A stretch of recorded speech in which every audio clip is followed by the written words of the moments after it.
Open your minds. Hours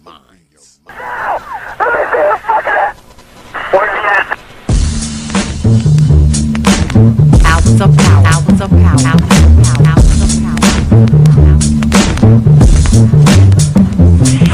And so a community is where you control your police, your commerce, you control your education, you control your house. We don't control none of that. We live in a hood. Huh? Well, what about the Negroes that get out? Oh, well, see, my cousin, they say he's a multi-millionaire, almost at $1 billion. The Popular Thought Series. 3 PhDs, working on 2 more. Driving down the street in Chicago in his Rolls Royce, enjoying himself, and he hears these sirens and looks through the mirror and sees this cop car flashing lights. He squeezed the steering wheel, man. Heart beats fast. Because he knows the price of a Negro, what it could be. And then when that cop car passed him by, he said, thank God he wasn't after you in the first place, Paul. That Negro thing you can't get away from. It's universal. They wasn't coming after you. With all your millions, with your Rolls Royce, with your PhD, didn't help. That's the hood. Huh? Why do you think you never pick up the paper till you read over and over and see white families travel? You take it to thousands of black cops in America. Why don't you see white families crying as black cops shot my loved one 42 times in the back of the head? Why do you think black cops are that? Think they're more spiritual? Think they're better? No! They got enough sense to know that white folks ain't gonna tolerate it. And I will stop in our neighborhood when we decide we will not tolerate it. Now, if we was organized, which is hard to organize people who are just gonna run crazy and you don't know you're crazy. But if we were, with the money we have, and the many people who would come to our aid that don't know what it's like to be a Negro, and we said, look, we saying, if we don't get a federal law to deal with police brutality, that any time a cop or anybody carry a gun, have to have a license just like you to drive a car. And if you use it wrong, then you'll lose your license. And if it's upheld, you can never work again as a cop or a store guard or a private detective. How do you get Congress to protect you? Well, you take your economic power and you call on your friends, black, white, young and old, and say, this coming Christmas, if we don't have a federal law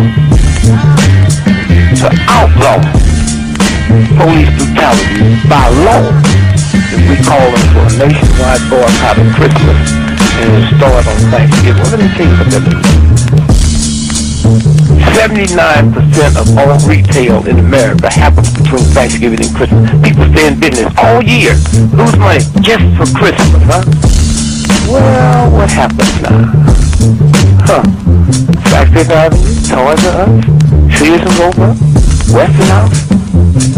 They will get the bill, and all they got to do is make one phone call and say, Harry, that's the senator, I want that bill pushed through in 3 days. Okay, it's an economic thing. It's that simple. But we have the power, but the system has wiped us out so bad. Hours of power, hours of power, hours of power. Happy. Santana, Lincoln 6. Go ahead. Clear suspect down, 10-4. 10-4. The officer's code 4. We have one suspect that's been shot. Open your minds.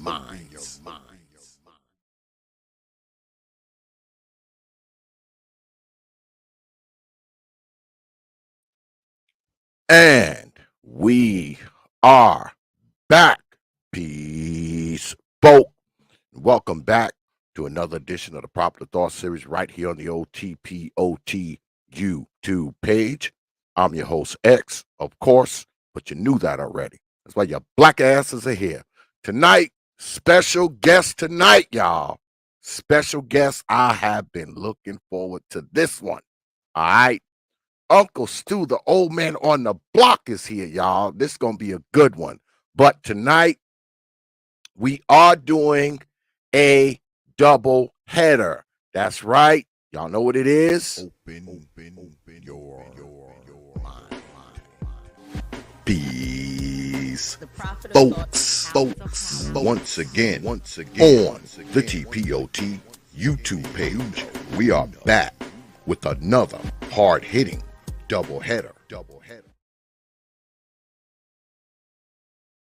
Yes, double header night, but we leading it off with Uncle Stu, the old man on the block. But before we get started, y'all know I always start the show off with thanking you good folks, man, for your likes, your shares, your views, your subs, and of course, your hard-earned pennies, nickels, dimes, quarters, and 50-cent pieces.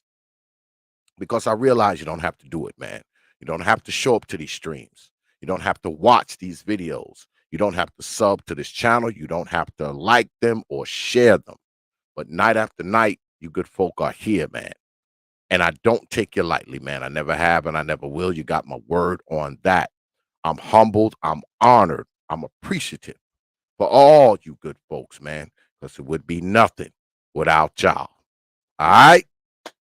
All right. So, without further delay, let me bring in my folk, the one and only Uncle Stu. What's going on, sir? I can tell you got an old video clip. I just put my dad behind me, so you know. Yeah, man. Yeah, man. But I've been no, watching you're your all stuff, good. man. So you know I had to Thank put something up, man. I'm glad you are here. Because there's something about you, brother. That's special and needed. All right. Okay. If no one's ever told you that before, I'm telling you that now. Because there's a lot, there's a lot going on this media thing, brother Stu.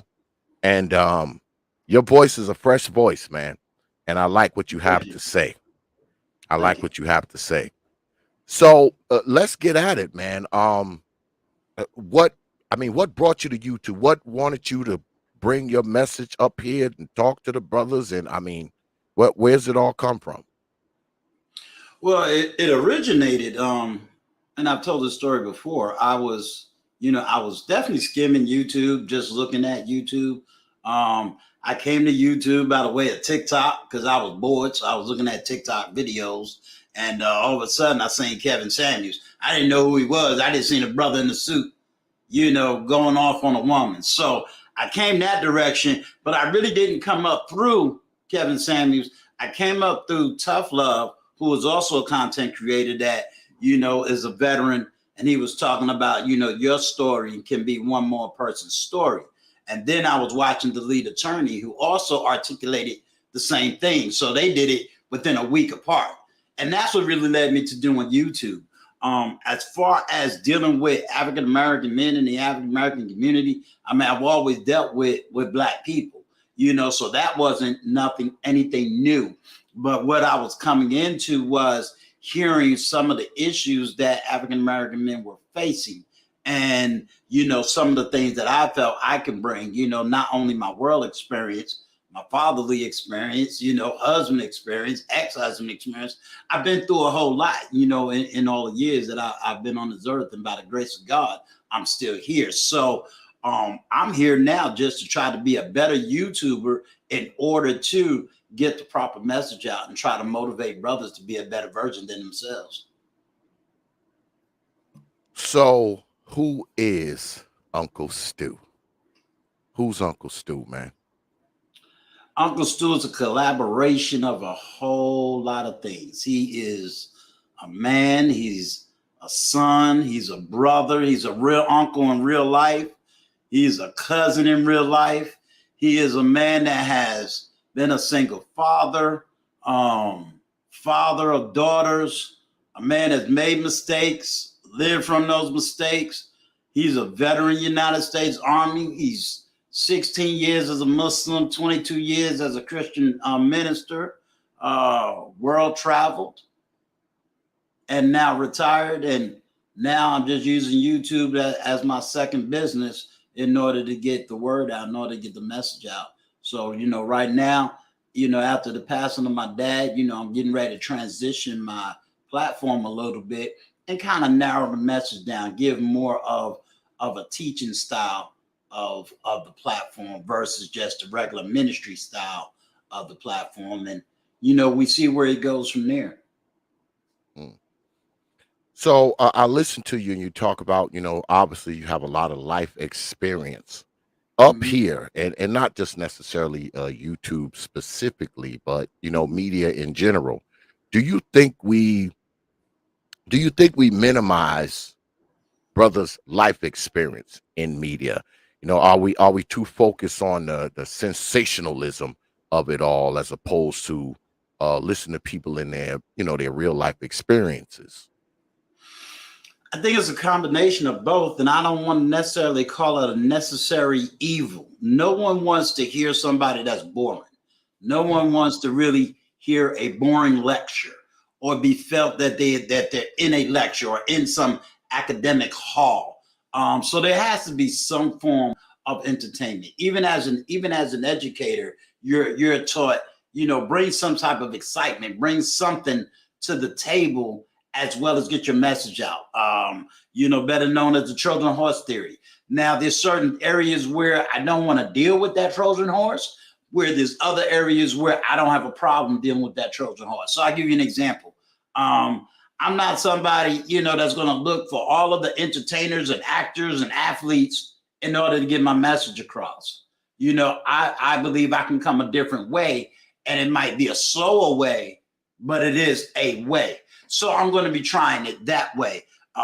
When you say, do we take life experience? I think life experience, it has to be very sensitive because my life experience may not be everybody's life experience. And so sometimes I have to be empathetic to other people's life experience. What do I mean by that? I do come from a two-parent home.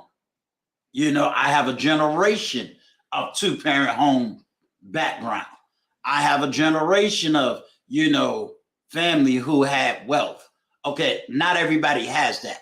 So I can't run around with my nose stuck up in the air and say, well, look, because I got those things, you can get those things, or because I live this life, you can live this life. I have to be able to investigate and find out where people are in life and then try to navigate them through that life, the best way that I can. And at the same time, recognize that there are some things in life that has changed. What I was able to do at 18, the average 18-year-old can't do. So now we got to make some shifts and some adjustments. I also have to recognize change of times, change of history. So I have to be on the ground knowing what those changes are, but at the same time, trying to stick to what I know is right by, just by my life alone, and let them put that into practice. I always say, eat the meat, throw away the bone. I mean, I'm not going to tell you go out here and go into the military because the military experience may not be for everybody. That's just one way. Working a corporate job for 30 years, that was gone in the 90s. So for me to tell somebody go get a good corporate job and work for 30 years is no longer the answer. So, it's very important that even I as myself stay grounded to what's really going on in politics, what's going on in the social environment, so that I can educate and teach it correctly. So I do So say experience is important, but we also got to be sensitive because let's look at it like this. If I had a bad divorce and I never really got healing from that divorce, then I'm going to end up taking my divorce experience and poisoning someone else who may want to be married. mm, so And I see that a lot. is your message more geared towards younger folks, or I mean, do you tailor your message towards younger people? Right now, according to my analytics, I'm talking stronger to the 35, 44-year-olds, and then it'll be 44 to the 55-year-olds. So I'm more or less in that age category. So a lot of my messages is geared towards men who are, I use the word transitioning. The word transitioning for me is I'm no longer doing all my 20 something stuff, but I'm now transitioning into either I am looking at marriage because I've asked anecdotally on my platform how many men want to be married, how many women want to be married. So anecdotally, I'm looking at young men who do want to be married and women who do want to be married. And I think now in that area, what does that marriage really look like? Especially for people who don't come from either one of those backgrounds. So if you don't come from a two-parent home, you really don't know what the family structure looks like. My daughter had to really bring that home to me, when we dealt with the Kevin Samuels, passing issue. I was like trying to get her to explain to me what the visceral was. And one of the things that she really articulated to me was, Dad, a lot of men don't really know what it's like to have a two-parent home, nor does women know. So she's in the upper age millennial, when my youngest daughter is in the lower age millennial. And she was explaining how that lower age millennial really doesn't know what a family looks like. So to even articulate it, for some people, it is way out of the norm. Yeah. So that's going to be my 6 months challenge, on this platform is explaining what is intimacy, what is communication, what is, what does that family structure look like? And then really honing in and saying to African American women, a lot of things that you think a wife is not. And you have been sociologically poisoned with a whole lot of misinformation, and that's how we're gonna have to get that through. There's a lot of good women that just need to be buffed up, but then you got a lot of bad women that is out yelling and outshining, the good ones that are out here. So it's being able to make common sense out of the chose of life, because I've let women know, the women that when I was 18 and in the dating market versus now, it's two totally different things. Oh yeah, those are two totally different animals. Absolutely. Because I talk to brothers, brothers that are single, because I've been on YouTube for quite some time. And I've never really been in like the relationship realm, because Right. I've been married for 21 years. Right. So my jersey been up in the rafters a long time ago.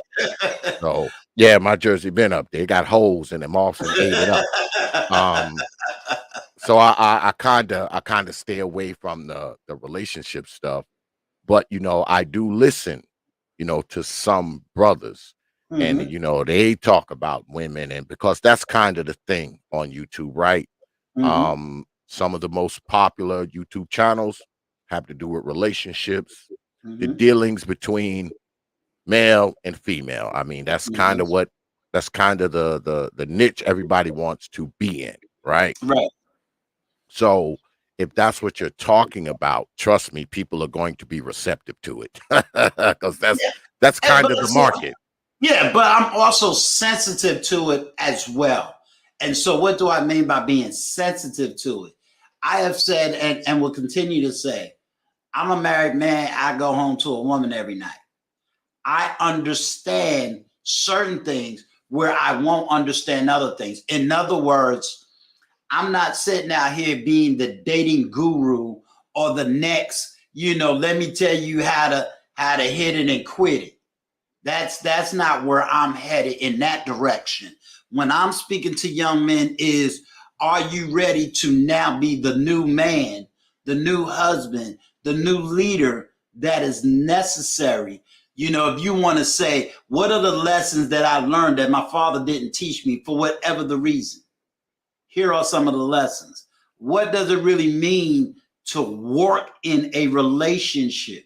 What does that look like? At the same time, it's also to give these brothers cover. And what do I mean by cover? When I'm listening to, let's say, some of the content creators in the red pill community, or some of the content creators that's in, they got all these colored pills, the different pills that they got out here. I am listening for what is really being said on the ground, and I am deciphering what I define as good content versus bad content, or what I'm defining as my experience versus not my non-experience. So I give them the cover in the sense of saying, I will defend your right to speak. I defend your right to articulate. And if you can explain to me as a man how you got from point A to point C, even if I didn't take your route, I'm going to give you that 100%. I'm going to defend your right to be able to advocate that. One of the things that I always give praise to is Edward Anderson. And one of the reasons why I give him credit and I give him praise is because Edward Anderson is 10 toes down going to speak his mind. But one thing that Edward Anderson will always say, I'm not a married man, so I'm not going to talk about married man issues or marital situations. Well, I give him that cover because I'm in the same boat. I'm not going to run over there to his community and tell him, nah, man, you telling them brothers wrong. You know, ABC, marriage is good. No, you're not married. I ain't going to be stepping my toes all up in y'all single business, just as you give me the respect not to step toes in the marriage business. But where can we come together? I got your back on whatever you got to say, because there's certain things I 100% agree with. I just want to see men get in a position to do some of the things that he is advocating, if they're willing to follow. Agreed. I often hear, from, because I talk to a lot of younger brothers on here, and I often hear that they talk about the boomers failed the Gen Xers. They talk about the Gen Xers failed the millennials, and I can't disagree with these younger fellas, because I'm a Gen Xer, and I know that I grew up and came up with people who, not necessarily, and I'll put myself in that category as well. I don't think we were the parents that our parents were. And I think in a sense we let them down to a degree. Now, thankfully, because I have 4 kids, 6 grandkids, right? And I'm thankful that, I got 2 sons and 2 daughters. Neither one of my sons is in the penitentiary, and neither one of my daughters is on a stripper pole somewhere. So I'm thankful for that. But I look back on it now and I think that, maybe I could have did a little more, been a better father, been a better role model. So let me ask you about that. Do you think that our generation failed these younger folk as a collective, not personally, as a collective? As a collective, I've heard this argument. I've been dealing with this argument for about 6 months now. Matter of fact, I asked somebody trying to ask me what my age is. There's 3 ways that I'm going to answer that. Let's go with the first wave. In order for me to really say that baby boomers failed, then I got to say my father failed. And there is no generation that can prepare anybody for the next generation. Because when I look at my generation, I'm Generation X as well.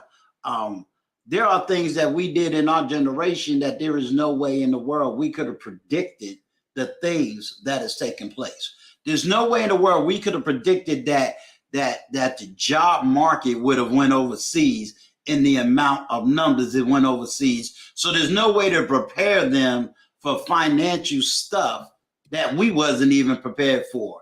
401ks didn't come out until the late 90s. So a lot of us didn't even know what a 401k is or was. So we can't say we failed in something we didn't even know. The internet was not a part of our rearing. So there's no way we could have prepared for the technology that we have today, for the overall massing of information we have today. If you look at it from a political standpoint, I believe there are many that was in Generation X, still in Generation X, that was trying to push back on some of the liberal agendas that was taking place. but they was crucified, they was ostracized, and they was vilified. So a lot of them just went underground. So there was a sector of Generation X that was saying, hey, this agenda is going too far to the left. This is going too far to the left. We also got to remember that we faced several things in the 80s and in the 90s that also made us a kind of a social isolated group, which means we face a crack era, then we face prison population, then we turned around and we started really seeing the totality of the gender war. Because what was the original gender war? We had Oprah that we was dealing with. We had music that we was dealing with. We was now being told we were scrubs. We was being told no money without finance. We was given all of these messages, but remind you, we was also being taught sexual harassment in the workplace. This is something new. We seen the Supreme Court Justice Clarence Thomas be vilified on national television. We watched, Rodney King get beat down on national television. We watched, OJ was more in the 2000s, but we saw all of this. And we also came together in the Million Man March because I was a part of that, and who was the biggest woman that said she did not like the Million Man March? A woman that I used to have a poster of, Angela Davis. So we was getting crucified, but we had no way of speaking or communicating the pains and the silence that Black men were starting to feel in the 90s. We had to accept that, the 90s was something that is brand new. There was no way we could have prepared for what we see today. We couldn't have prepared for that. Now, what I say in the latter part where you say, hey, this generation failed, well, we also got to say, did it fail, or do we now have the opportunity to educate and explain the history and the shortfalls? Because a lot of times I don't remember my generation blaming baby boomers. So when I start hearing a lot of these complaints about latter generation, I come to find out these are people that really don't want to do the work. So it's easier to complain than to do the work. Now, I always say, if you're going to throw my generation under the bus, don't let me see you raise Kevin Samuels' name up ever again. Don't ever raise Obsidian's name up ever again. And you might as well throw O'Shea under the bus too, because O'Shea is in his 40s, Obsidian's in his 50s, Kevin Samuels in his 50s. I'm surely in my 50s. So if you're going to say that, throw us all out. And now let me see how you're going to handle this life. Because this life don't give a damn about your mama or your daddy. It wants to know, can you produce? So you can run around and complain all day long. But when you go to work, does it ask you anything about your mama or your daddy? It don't. When you go get a bank loan, do they ask you about your mama and your daddy?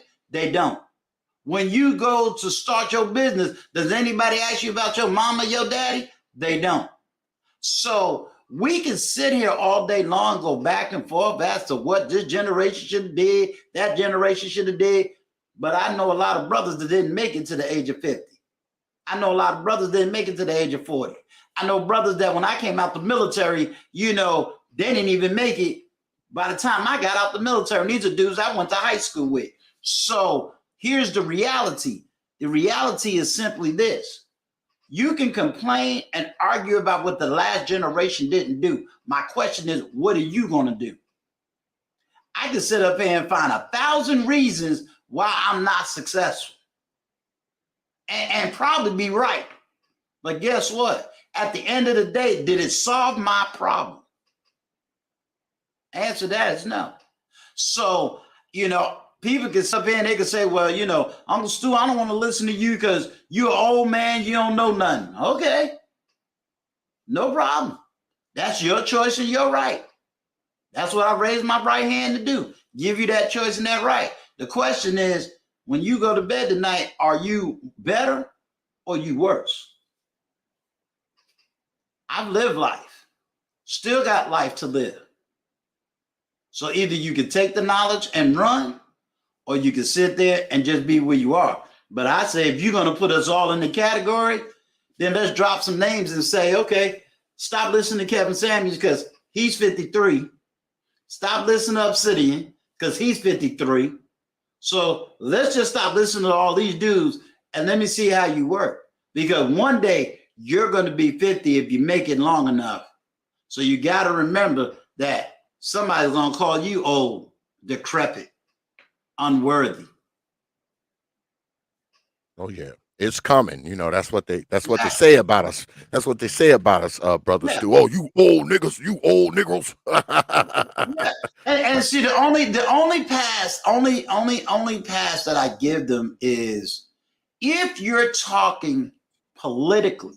Now, what I mean by politically, if you're saying, hey, civil rights movement, XYZ, okay, I can give you that argument because my dad would give that same argument.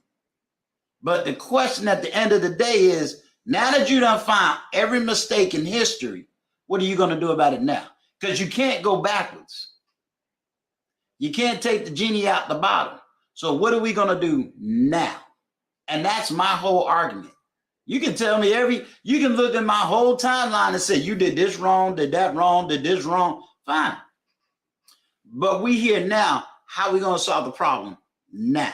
What are the choices you're going to make now? Because a lot of these brothers that I've also seen making the same argument, if you really just lay back and go to certain platforms, you'll find that these brothers go to female platforms, will financially support these female platforms because they're still looking for female validation.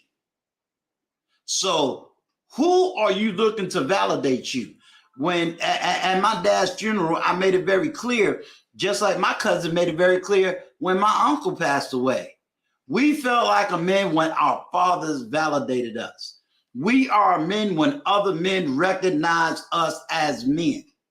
But we're have a generation where these brothers are looking for women to validate them, and they forgot. First of all, you got to get self-validation, or if you're spiritual validation comes first. Then male group validation comes second. Then you can lead a household because no weapon formed against you will prosper. So you can lead a woman and lead children because you are already validated within yourself. And so what I'm finding is a lot of brothers, they're looking for validation. And when, say, someone like you or I say, hey, bro, in order to be validated as a man, you got to have your own place. You got to have your own finances. You got to have this. You got to have certain basics in order. Guess what? I don't want to do that. Why? Because I can live with this BBW who allows me to stay in a house rent free. So I don't want to put in that work. So I get online and call you out your name and say, you the bad guy. So some of the arguments that we're having in this space, and I'm going to speak on this next week because I'll definitely be more energized. But some of the arguments we having in this space, I'm bringing it to the women and I'm saying, you're the major problem because you're validating weak men. And then you're crying about what you validate. You can't sit around here and get a man from mama house that ain't paid no bills, stick him in your house. Then when he don't pay no bills, you getting up here and complaining and crying about the men you chose. Again, it goes back to the choices women are making. I guarantee you, if women started saying, no, I want my man to either have his own business or forget this 6 figures. I want him to have a good job. I want him to have his own place, his own car, etc.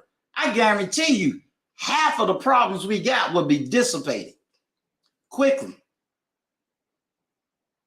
But a lot of these women, I like what the brother said, homosexual. You know what I'm saying? We got too much of that in our community.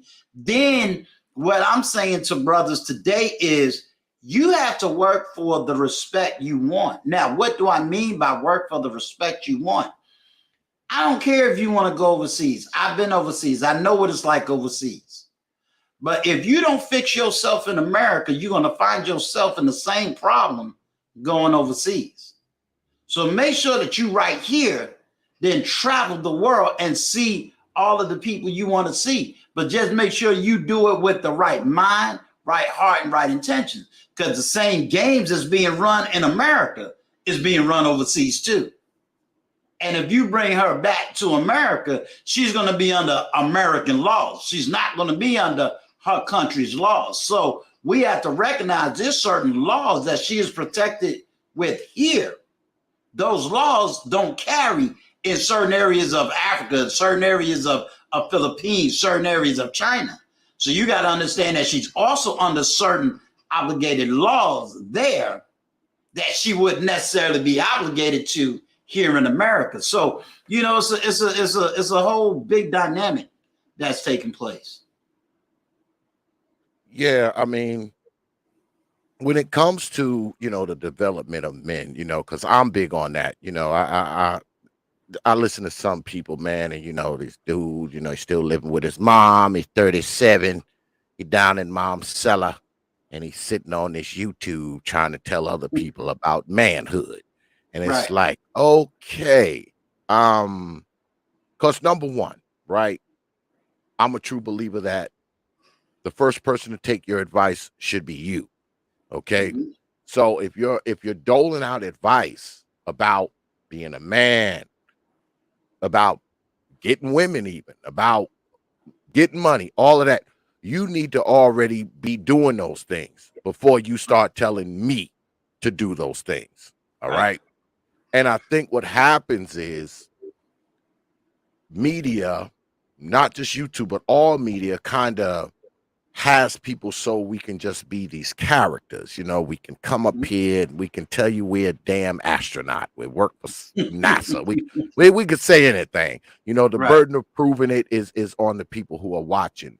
And I think what happens is a lot of people fall victim to those things. A lot of people fall victim to, this person who's telling you, oh man, you got to do X, Y, and Z to be a man. You got to have this, you got to have that. And meanwhile, like I said, this dude is living in the basement and you hearing the boiler fire over boom in the background. So, that kind of stuff, that's one of the main things I really have a problem with when it comes to media, because I believe people are allowed to get up here and say whatever you want. I mean, you get up here and say whatever you want. I mean, I believe in the freedom of association and the freedom of disassociation. Mm-hmm. Just like you have the right to say whatever you want, I have the right not to watch you.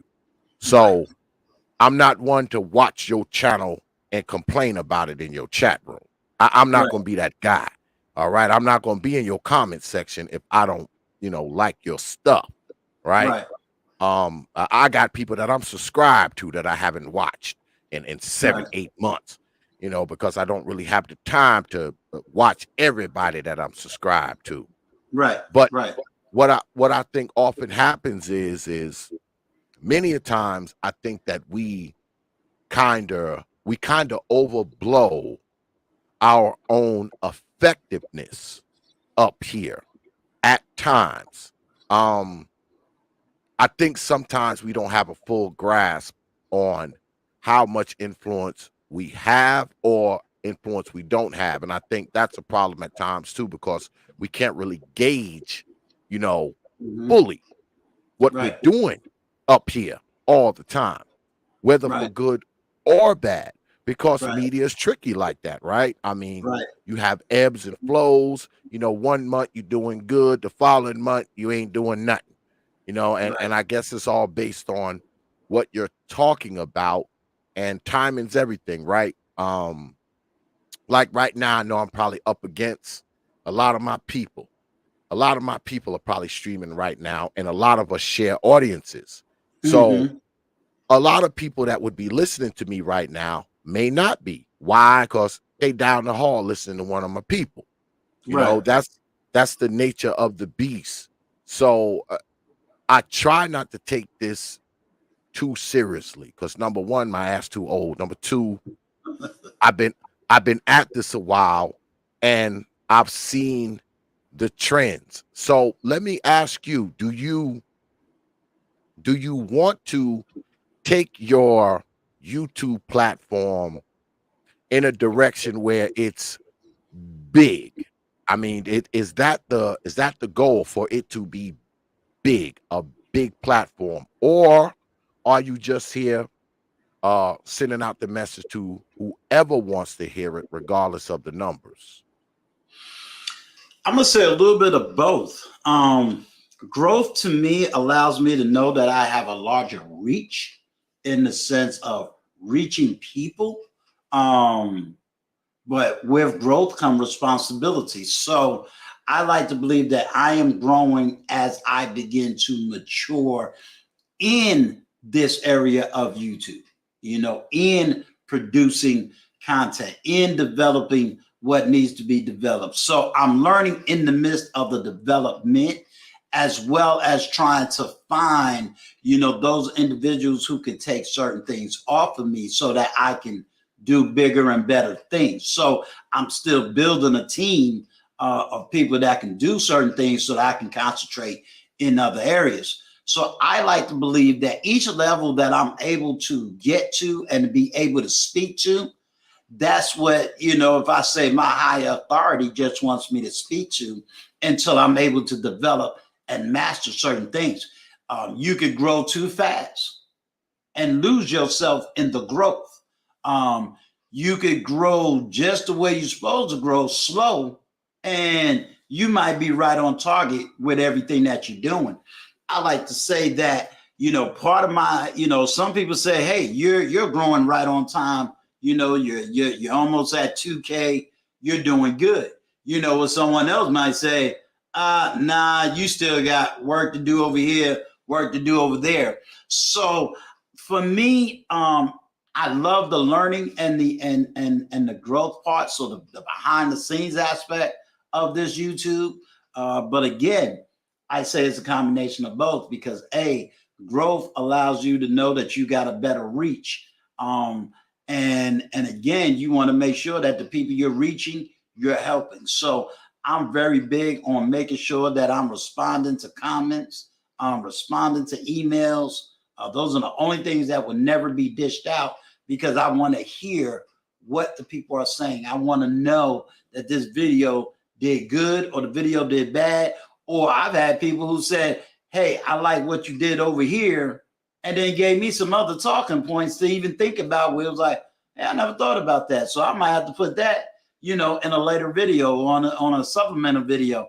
And again, I got to learn what's a thumbnail, how to make that proper thumbnail, how to get somebody to look at a thumbnail. So I can't always blame it on the audience or the consumer, so much. I have to do my part to get them and say, hey, let me hear what Uncle Stu got to say today, or let me catch that video he dropping. Do I drop a video every day or do I drop maybe 2 a week, based on what I'm talking about. Then it's learning what do the consumer want? Not what I want you to have. What is the consumer looking for? Am I marketing myself correctly? I hear a lot of people say they know my name, they know my platform, but it's like, okay, I don't see the numbers. That would be my, behind the scene administrative talk. Like, okay, well, I don't see the numbers. If everybody know me, I don't see the numbers. But at the same time, am I really giving them what they're looking for versus, hey, we like when Uncle Stu visits another platform, he says what he got to say, and we like what he had to say there. But then on his platform, might be something totally different. So I got to make sure that I'm being consistent, that I'm giving people what they're looking for and giving them the accurate information. Certain subjects, like I said, I won't touch. I let other content creators touch it. I think I did 2 videos with Kevin Samuels in it. And I made it very clear. I'm not going to do a bunch of Kevin Samuels videos. Why? Because I built my platform on my name and on my words. I didn't build it on at Kevin Samuels. I didn't build it on reacting to Kevin Samuels. I didn't do none of that. So I'm not going to wait for the man to die and then say, well, okay, this is my time to get into the algorithm. I didn't do any content dealing with Tasha K when the Carly B stuff broke out because I said I'm not going to just jump on algorithm conversations, just because. So I didn't touch that. There was certain stories, fresh and fit. I never touched that. There's a lot of stuff I never touched. I didn't touch it for two reasons. One, I am seen somewhat as an older person, so I have to sometimes lay back when it comes to Mhm. certain information. So I can't be that content creator that says, okay, this dropped at 8 o'clock in the morning. Let me set up my camera and do a reaction by 9 o'clock and try to be one of the first 10 to react. I have to sometimes sit back and I can lose the story because I'm really trying to sit back and really gather all the truthful information. Yeah, I agree. I do the same thing, man. Some stuff I just totally stay away from, man. Some stuff Yeah, I just do not touch. I don't even because everybody else is doing it. You know, absolutely. I'm not really into trending stuff. I mean, I will only touch stuff that's trending when it has something to do with, children being harmed or something of that nature. I may do something like that, but I stay away from those, especially those sensational celebrity topics. I try to stay away from those.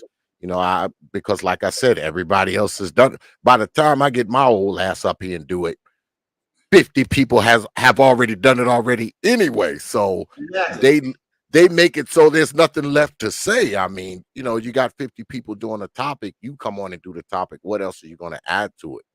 But Exactly. well, let me ask you, what topics are your favorite topics to talk about? I mean, what do you like to talk about? Like when you get ready to do your streams and you thinking about something you want to do, what gets Uncle Stu going? What topic gets you going? I'm into politics because I have a poli sci background. For me, it's always going to be poli sci theology and psychology. Now, I'm not a psychologist, so I don't want people to define me as that. But I'm always into one of those two areas because I believe that if you understand policy, then you understand governance. And when you understand governance, you understand why things are happening the way they're happening. So I want to give you your proper understanding so that you could understand how to vote. And instead of looking at the personality, you understand the policy over the personality. So I'm always into politics. The second thing that I'm always into, and this tends to come out when I'm kind of on the exciting side, which is something that throws people off. I do have a preaching voice, and that's because I have a deep level of theology. So I do get into theology. I just don't talk about it as much on my platform because I'm not really trying to push a quote Christian agenda, and I also understand a lot of brothers has been hurt by the church. So with that understanding, I don't want them to think that I'm necessarily pushing that and hurting them even more, especially when I know there's been an escapism ever since the 90s of men leaving the church. So, I have a deeper understanding of that. So for me, it's definitely political. Now, when I'm dealing with social issues, this is where I am starting to niche down. I'm getting ready to start doing more serious type education content, meaning something that's going to start you from point A all the way to point B to give you a better foundational understanding of some sociological issues that's taking place in our community. And hopefully through that knowledge, it will help to develop you more. Again, I'm looking at, a certain age demographics. So my 20 somethings may not gravitate to it, but I'm hoping my 35 to 45 and older is able to gravitate to it. So, I haven't hit that 1K mark on one video yet, but I'm still working on it. Yeah, because like I said, when I have someone that hasn't been here before, I always go, kind of binge on their stuff. So Right. I was just binging on your stuff, and I was like, you know what, I really like this dude, man. I've subscribed in the whole nine, and Thank I you. suggest you Negroes do the same. I'm putting Uncle Stu's link to his channel in the chat. Get on down there and subscribe, Negroes, because you might just learn something. Yeah. Imagine that. And I started Imagine off that. with really doing a lot of interviews, so I do interviews just like you, and that's really what right now a lot of people know me for is giving interviews and being able to give those interviews. The biggest thing that I'm doing when I do interviews is I'm allowing people to be free. There's no talking points. Speak your mind. I want to learn about you and get people to understand who you are, as an individual. Yeah, Later I on, agree. yeah, that's starting to change. I'm, getting a little bit more comfortable and saying, okay, I need to make more videos, as opposed to always doing live streams. And in making more videos, the better and better I get at making videos, then that's where the teaching going to come, and that's where my evergreen is going to come, because I gotta say, I might interview you today, but then is everybody going to come back to see that interview versus, hey, what is karma? Hey, I can go back to this dude and really learn what karma really is. I can go back and learn how to meditate. I can learn how to develop my mind. I can learn what being 1% is.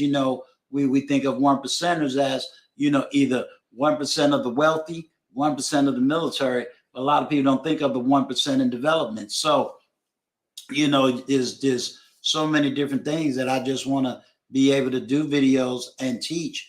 And hopefully, as the channel grows, as people get to know me as an individual, then they'll see that the videos bring a whole lot of value. That's why when I started off this channel, I started off with just me and my oldest daughter.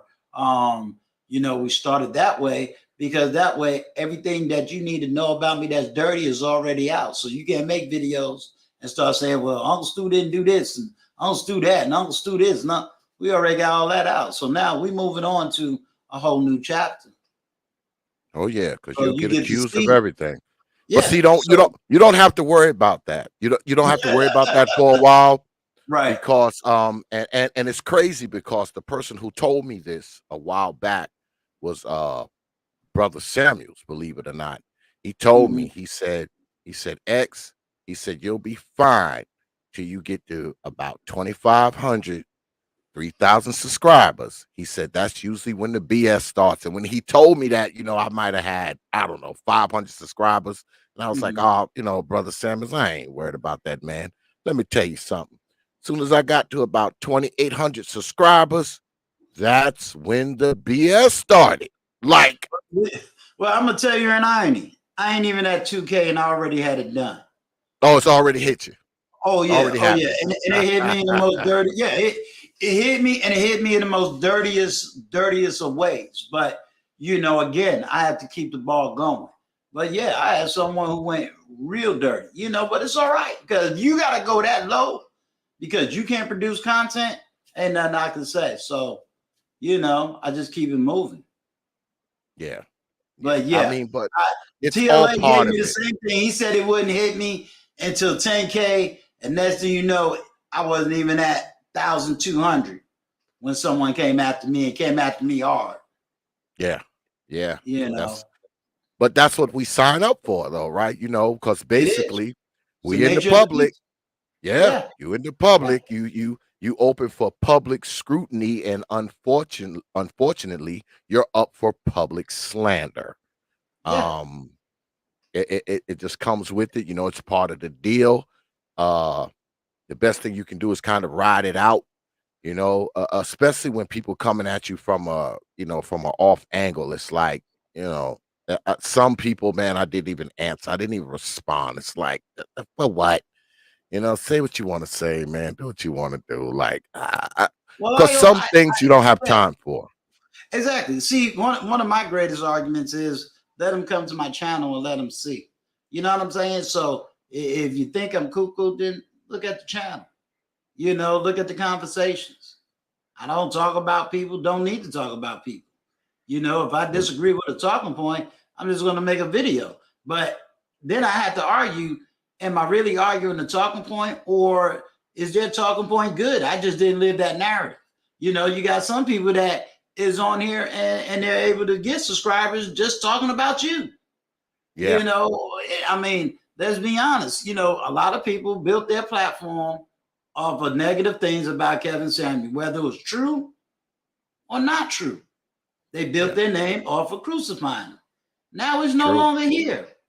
So what's going to happen now? They got to find a new person. It's true. It's very true. Because eventually the material they're making now is going to run out. I mean, because there's like 1,000 people out there doing it now. So, Right. you know, all good things come to an end, especially those things that you yourself have not earned on your own. Right. So, like I said, though, all that stuff is part of the deal. But we sign up for that. When we sign up for getting up here and talking, Right. so you kind of got to let some of that stuff just roll off you, man, like water off a duck's back, as my father used to say. Yeah. Yeah, you let it roll off you, man. But see, that's the thing, though, right? I think that as an older man, it's expected of me to kind of not respond to certain things, to not be vitriolic, because I'm a grandfather. All right. I got Right. 6 grandkids. So, I have to be I have to be somewhat stoic of some things, and I have to conduct myself like a grandpappy. Right. I can't be up here yelling and screaming and arguing and spitting and making 5 videos about some individual man. I mean, that Right. goes against everything I stand for. It goes against the brand. It just goes against, because if I was to do it, I would look back on those 5 videos and be like, man, what the hell was I thinking when I Right. did this? Right. And I was brought up to believe that it takes 2 people to argue, right? If only one person is arguing, he just a crazy man standing in the middle of the street yelling. So, Right. yeah, so I'll just let it be that, and I just and then it's not even so much that I'm trying to take the high road. I'm taking the road that leads away from the BS. That's how I Mhm. look at it, Right. and fortunately, it's worked for me. Right. Um, yeah, it's worked for me because I've always shown people respect, man. That's kind of my thing. I'm big on showing brothers respect. Right. Even brothers that I disagree with. Even brothers that I don't like their material. I show them respect by not watching them. You Right. know, so Right. yeah, Right. I respect them by just leaving them alone. And that's the same way with the women channel. I leave the women alone. I ain't in the chat room. I ain't trying to be in the Right. comments. I mean, you probably will never see me anywhere near a woman's channel unless I'm invited. you Right. know if she invites me, X, come, talk or whatever, then I'll go. But I stay away from the women's channels too, because I already know off top that 99.999% of the stuff they saying is just, whatever. I'm Right. not going to like it. I don't have to go down there to see if I'm going to like it. I already know I'm not going to like it. Right. So let me ask you about that. Mhm. Is there something in your message where you think you may draw women to your platform, or are you not even concerned with that at all? I do. I do have women that are part of my platform that are part of my subscribers, and I would definitely say my message would definitely draw women because again, I got professional women that's on my platform. I have women that are single mothers that are raising sons that has that are part of that circle. And then I got other female content creators that's also subscribed to me as well. I think for me, and from what I can gather, I think I'm one of the unique male content creator platforms that don't have a lot of, if you want to call it buffoonery or a lot of cussing. So it's a platform where they're able to kind of really hear a man's point of view on things without them feeling or having salute, or without them having to feel degraded. If that makes sense. Yeah, Okay, yeah, so and I've had it where I've had all men on the panel and invited a woman to come up Some don't, and they've let me know in the comments. Nah, that was a man thing. Y'all was having a great conversation, and they was just listening in the back. If I drop videos, they'll listen to the video. I've had them in the comments. I got them in Patreon. I got them, on the joint, community tab. So I do have women, and I don't discriminate in that regard, because I believe that sooner or later you got to talk to women. Sooner or later, women got to hear what it is that men are actually saying, because if you keep them totally out and you keep them totally isolated, how in the world are you going to ever have communication? So there are some things that I believe women do need to know, do need to learn, do need to understand. And if they can't ask it directly on the panel, email me, write a comment. If you want to be private, email me. Hey, I don't understand this. Can you explain this? I think we're living, again, I think what has happened, especially in the African American community, and I know this to be true because of my youngest daughter refusing to go to an all-women's college and what she had to say about going to an all-women's college. I believe there is an academia study that a lot of Black women has taken and ran with and constantly repeat. I think now this is where I will blame it on on my generation. The Black women that are 50 ain't got a husband, but they still running with this, this agenda has also did, I think, more harm than Black men has done to this generation. Now, if we had to speak on that, I would say that because, when you got these 55, 60-year-old women still teaching women to act a certain way or think a certain way, or even got the philosophy that, oh, we women, we still mature faster than men, you're still carrying out old baggage that doesn't exist. And, I've said it to my wife. I've said it to my best friend. I said, if you caught me 20 years ago, I'd have been telling you go find you a good Black woman, a good sister, and love her and care for her, and et cetera, et cetera. I said, I can't tell 20-year-olds that no more. Nope. I can't sit out here and say, hey, man, stick with your race. Be one for. I can't say that. Not from what I see. I can't say that. And I have to be totally honest. My generation, I think we still holding on for the good Black woman. But I can't say that to a younger generation. Nope. It would be extremely difficult for me to have the integrity and say that. So the best thing that I can do is teach those that want to learn, educate the women that want to learn, and hope for the best of outcomes for the two that are learning. I don't want to even say it's an all Black thing. I'm looking at an American society situation. I just happen to be Black in a system that is doing it because, we got abortion issues that's taking place. We got economic issues taking place. We got a lot of stuff taking place. And if I can get everybody to stop capping on both sides, this is where I become neutral. If I can get everybody to stop capping on both sides, we can get some things done. Yeah, we can get some stuff done. There's a lot of serious things going on in the world, and there's a lot of serious things going on in the Black world. Right.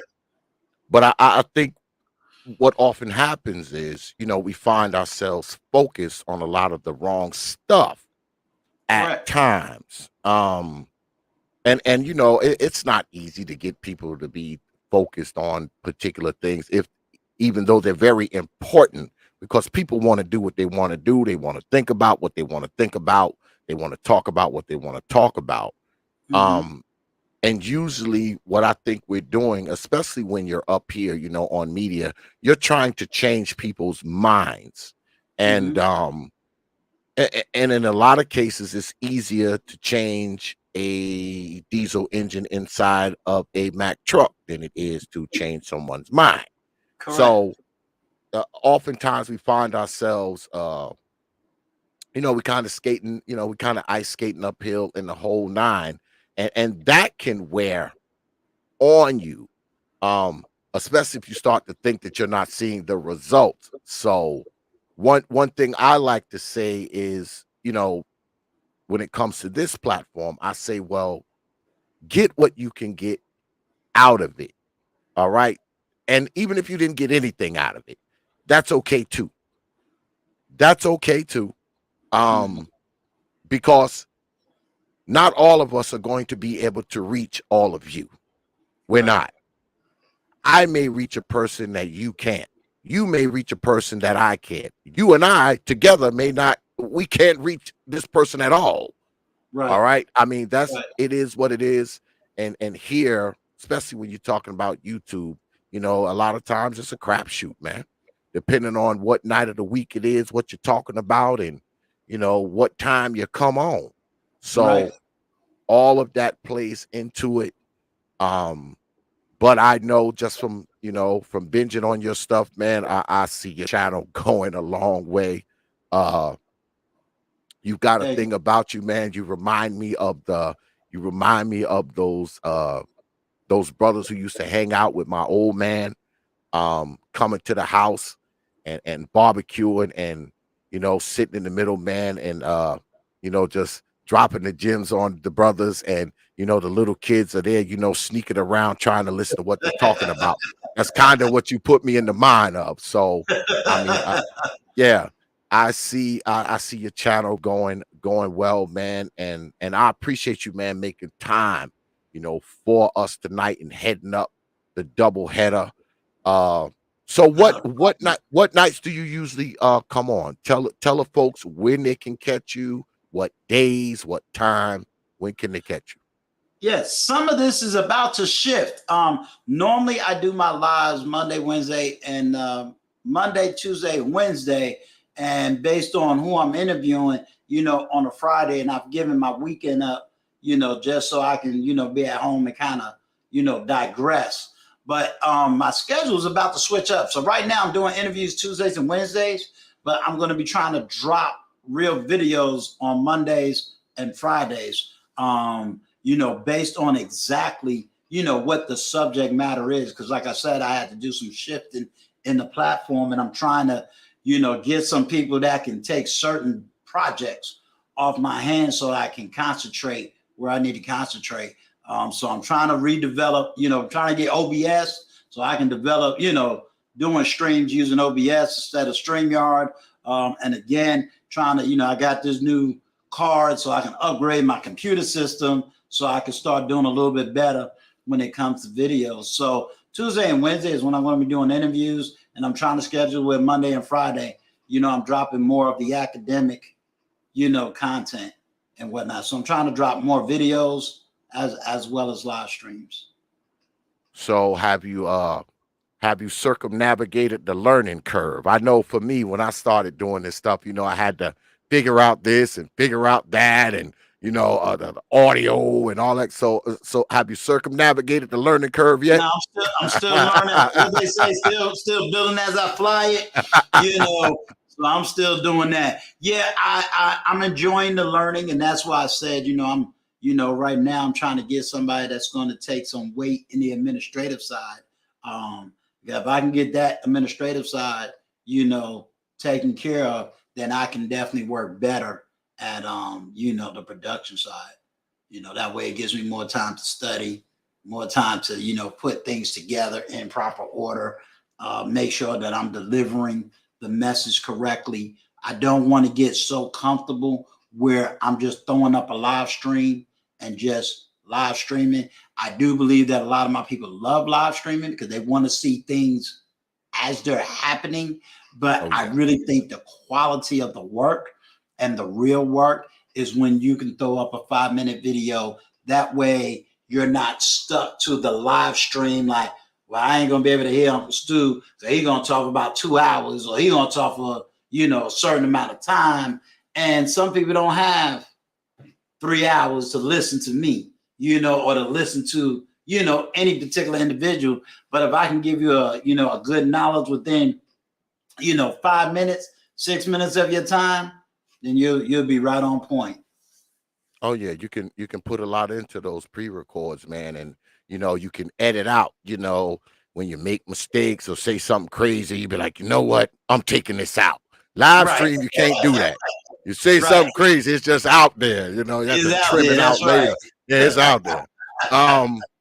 My brother Nick Taylor, my man, he wanted to know what your MOS was. 13 Bravo, Phil Artillery. There you go. There you go. Uncle Stu, man, I appreciate you coming on, man. I only wanted to keep you for an hour. You know, we went a little Okay, it's over no problem. because I actually enjoyed this. You know, I only meant to keep you for a damn hour. He said his MOS was the same, brother Stu. All right. Schofield Um, Barrett, Tropic Lightning. I appreciate you coming through, man, and starting us Yes, off with sir. this double header. Y'all get down there, man. Check out Uncle Stu. You come down there, you might see me down there. You You might will. just see me down here because I subscribe. I'm gonna go ahead and put Uncle Stu's info in the chat one more time for you Negroes. Because we I getting gotta ready. get you to do my intro. I said I'm jealous. Bernard Riley got the great intro. I said, yeah, I'm gonna get him to get mine. Well, I do a lot of voiceover work for brothers in the space. I mean, if you go around, you hear my voice a lot of places because I actually Yeah, used to be in yeah. radio. So, Oh, okay. I used to be in radio, so I do a lot. You'll hear my voice a lot of places. You'll hear my voice a lot of Got places. you. Yeah. Got I you. mean, I'm in the process of doing 2 intros for a brother right now, and I just finished one up like a few days ago for a brother. Okay. So yeah, this where they come, man. This where they come to get those good voiceovers, man. You know, Yeah, and man. Look, all you got to so do is hit me up. yeah, I got thank you. you. I'm gonna put it on my thing. So every time somebody say, I just say thank you. You know.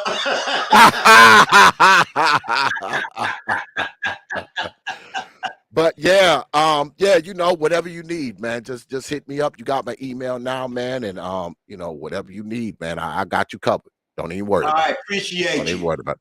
Appreciate you, man, and I will see you, man. I'm gonna be down there checking you out, brother. All right, I'll probably be going live next week.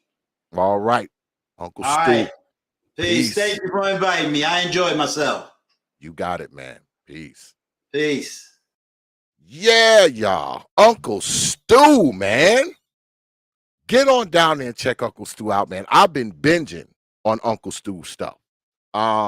Y'all know that's what I do. You know, I binge on your stuff if I'm gonna have you on my stuff.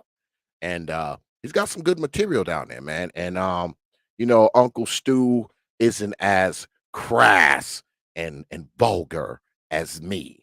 So because y'all saw how it went down tonight. But our second show of this doubleheader is going to be off the chain. Y'all see how I'm doing this, right? I bring you Uncle Stu first, and then I bring in a truism. Now, what you saw,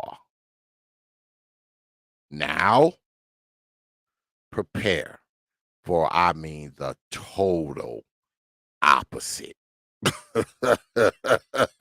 in about 15 minutes because Brother A truism is off the chain. But we're going to go ahead, man, because like I said, man, next up, this here double header, man, is my man, the one and only A Truism, will be here live, aka the Hulk. And because what we're going to do, we're going to take a little break, right? We're going to take a little break, and I'm going to start another stream. So we're going to roll out off of this one, and we're going to start another one. We coming back at like 9:30, so go ahead, you know, get up, go grab a beer, walk around, go smoke a cigar, do whatever you got to do, and be back here because this guy is here in 15 minutes, and we doing the Hulk out. No holds barred. I'm just going to unleash a truism on y'all. Yeah, I'm going to unleash them. So get ready. Get ready. But yeah, man, I appreciate Uncle Stu, man, for coming through, man, and spending some time with us, man. And once again, man, get down there, man. Go ahead, subscribe to the brother, man, because he has good content, solid content, and his content is about actually trying to prepare people, man.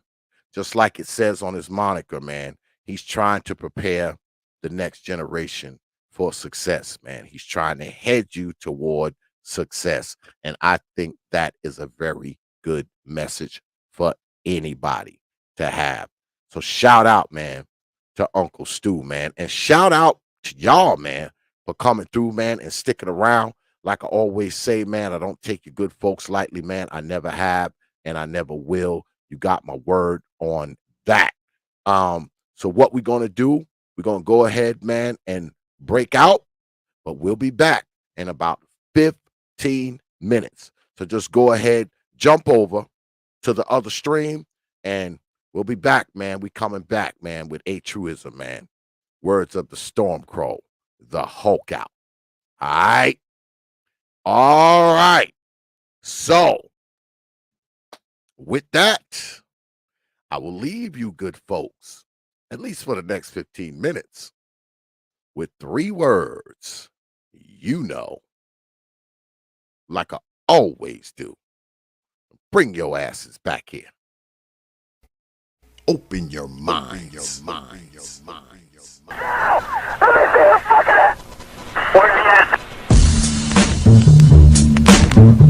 of power. Hours of power. Hours of power.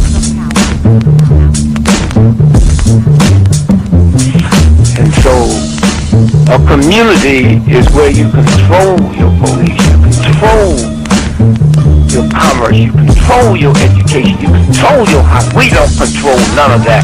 We live in a hood. Huh? Well, what about the Negroes that get out? Oh, well, see, my cousin, they say he's a multi-millionaire, almost got $1 billion. Three PhDs, working on 2 more.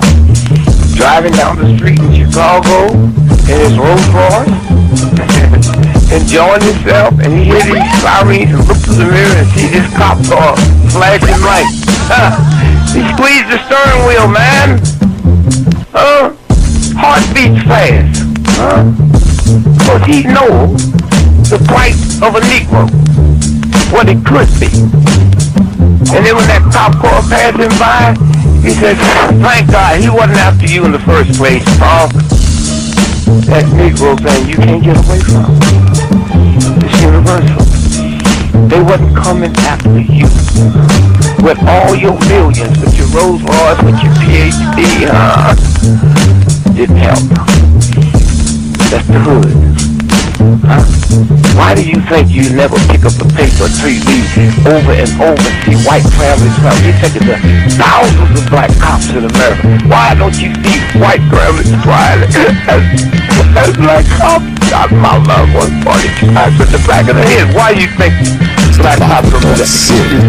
You think they're more spiritual? Think they're better? No! They got enough sense to know that white folks ain't gonna tolerate it. And I will stop in our neighborhood when we decide we will not tolerate it. Now, if we was organized, which is hard to organize people who are just gonna run crazy and you don't know you're crazy. But if we were, with the money we have, and the many people who would come to our aid that don't know what it's like to be a Negro, and we said, if we said, look, we saying, if we don't get a federal law to deal with police brutality, that anytime a cop or anybody carry a gun, have to have a license just like you used to drive a car. And if you use it wrongly, you lose your license. And if it's upheld, you can never work again as a cop or a store guard or a private detective. How do you get Congress to push that through?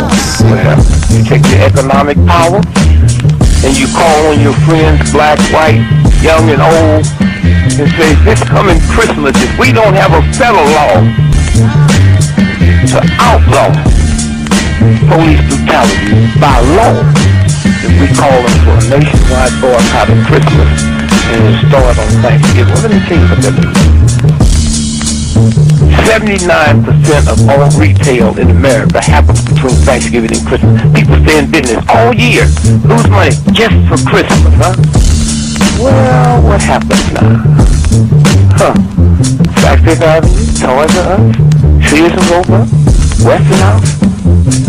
They will get the bill, and all they got to do is make one phone call and say, Harry, that's the senator, I want that bill pushed through in 3 days.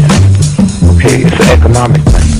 It's that simple. But we have the power, but the system has wiped us out so bad. Hours of power. Hours of power. Hours of power. Copy. Santa Lincoln 6. Go ahead. Clear suspect down 10-4.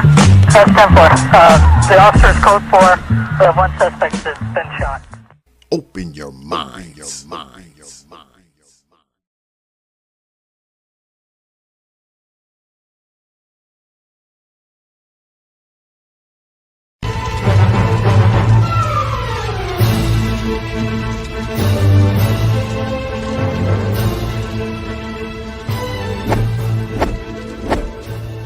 Only from T.P.O.T. Media. Open your